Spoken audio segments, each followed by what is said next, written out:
Good morning everyone, welcome to my channel Shilpa's daily life. এখন বাজে সকাল 8:15 আর ঘুম থেকে উঠেছি, কাজকর্ম সারা হয়ে গেছে। এখানে দেখো চা নিয়ে বসে গেছি, তো চলো চাটা খেয়ে নিই, তারপর তোমাদের সাথে কথা হচ্ছে।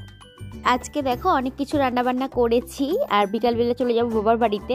ভাই আমাকে আনতে আসবে। এখানে দেখো বিট গাজর টাজর দিয়ে একটা তরকারি করে দিয়েছি শাশুড়ি মায়ের জন্য, ওলকপি দিয়ে ডাল করেছি, বাঁধাকপির তরকারি করেছি। আর এখানে দেখো গয়না বড়িটা ভেজেছি।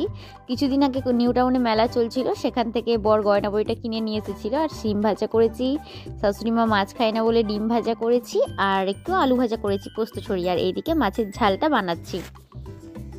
এখন বাজে 1:15, সকাল থেকে তোমাদের সাথে ভিডিও শেয়ার করা হয়নি সেরকমভাবে। এই যে অনেকগুলো জামা কাপড় আর কাচাকুচি করেছি আজকে।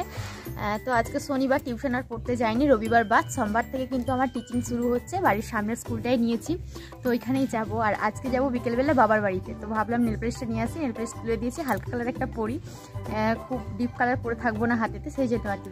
পায়ের নেল পেস্টগুলো রিমুভ করা হয়নি, সেগুলোই রিমুভ করবো আর এটা পরবো। আর ভাই আজকে আনতে আসবে, যেহেতু স্কুলে এসেছে, স্কুল থেকে একেবারে এখানে চলে আসবে। তো ও আসলেই দুপুরের খাওয়া দাওয়াটা করবো। দেখা যাক কী হয়, এবার কটার সময় আসে। আর একটু তাড়াতাড়ি বেরিয়ে যাব। মায়েদের ওখানে একটা পুজো আছে, প্রত্যেক বছর ফাল্গুন মাসে হয়, যে ওই ঠাকুর মন্দিরে উনুন খুঁড়ে রান্না করে সেখানে খাবার দাবার খাওয়া হয়। তো এই বছরও যাব, তোমাদের সাথে সবটা শেয়ার করব। তোমরা ভিডিওটা দেখতে থাকবে, আশা করছি তোমাদের ভালো লাগবে।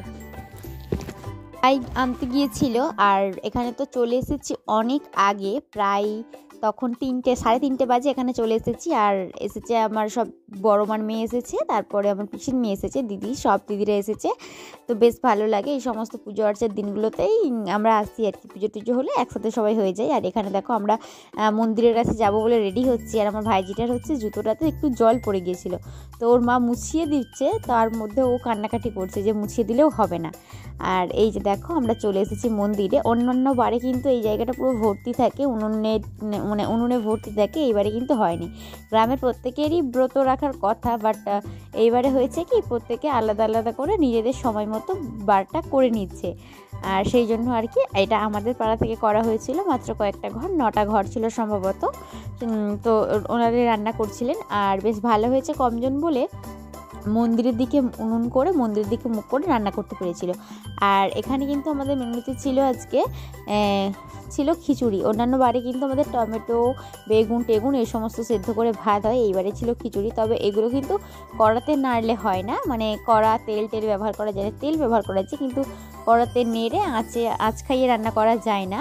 এটাকে কিন্তু একদম সেদ্ধই রান্না করতে হয়, সেই জন্যই কিন্তু সেদ্ধ ভাতটা হয়। আর সেদ্ধ খিচুড়ি হলেও কিন্তু ফুলকপি বা আলু টালু ওগুলোকে কিন্তু কড়াইতে আলাদা করে ভেজে নেওয়া যায় না, সমস্ত কিছু একসাথে তুলে দিতে হয়। তবে ভোগের জিনিস তো খেতে বেশ ভালোই হয়, আমরা সেটাই খাওয়া দাওয়া করছিলাম। বোন যেহেতু ব্রত রেখেছিল, তো বোন আগে খেয়ে নিয়েছে, তারপরে আমরা খেলাম। আর তারপরে দেখো বাড়ি চলে এসেছি। আর এখানে আমার দিদি কাজ করছিল, জেঠুর মেয়ে। তো ভাবলাম যে চল তোর সাথে আমি একটু করি, আমি পারি কিনা। আর আমি এই কাঠদানের কাজটা একটু আধটু করে করতে পারি। আগে একটা সময় আর কি, আমি যখন ছোটো ছিলাম, আমার বাপি কিন্তু জরির কাজই করতো, আর এই টাকাতেই আমাদের সংসার চলতো। বাট এখন সেই সমস্ত কাজ আর হয় না, আর জরির কাজের চল এখন সেরকমভাবে নেই। তো দিদিটা করছিল, আমি ভাবলাম যে তাহলে তোর সাথে আমি একটু করে করি, দেখি পারি কিনা। তো মোটামুটি পারছিলাম, খুব যে ভালো পারি এমনটাও না, খুব হাতে স্পিড কম।